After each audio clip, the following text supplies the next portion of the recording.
Here is how I took my Alice wig from this to this. First, I had to make a wire scaffold. This included long pieces for the overall shape and shorter pieces to reinforce it. I tried it on multiple times to test the shape and rigidity. Then I did the super time-consuming process of covering it all in masking tape. This is to make the 3D shapes that the hair will be glued onto. Just covering this section used an entire roll of masking tape. As I still had loads of the wig left to do, I ordered a giant box of the stuff. As I was going, I was adding little extra bits of wire and testing it with my fingers just to make sure that it didn't bend. This is so the tape can stay taut and the hair can lay nice and flat on it. Taping alone took quite a few evenings to finish. You may have also noticed that the base of the ponytails is red instead of grey, and that's because I redesigned them.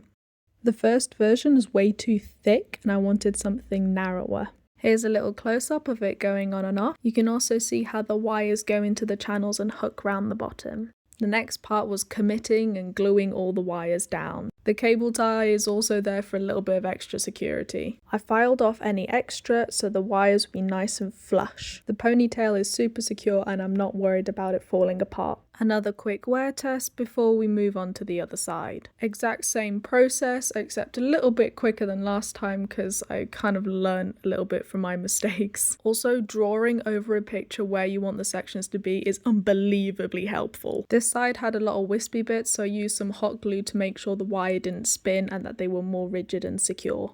I don't have a turntable, so you guys are just gonna have to be satisfied with this really awkward turning on my wig stand. I tried to add a lot of three-dimensional curves and details so that it's interesting from multiple angles, and no, the ponytails are not supposed to be identical. For the prop makers out there, the next update will be Alice's gun, so stay tuned for that.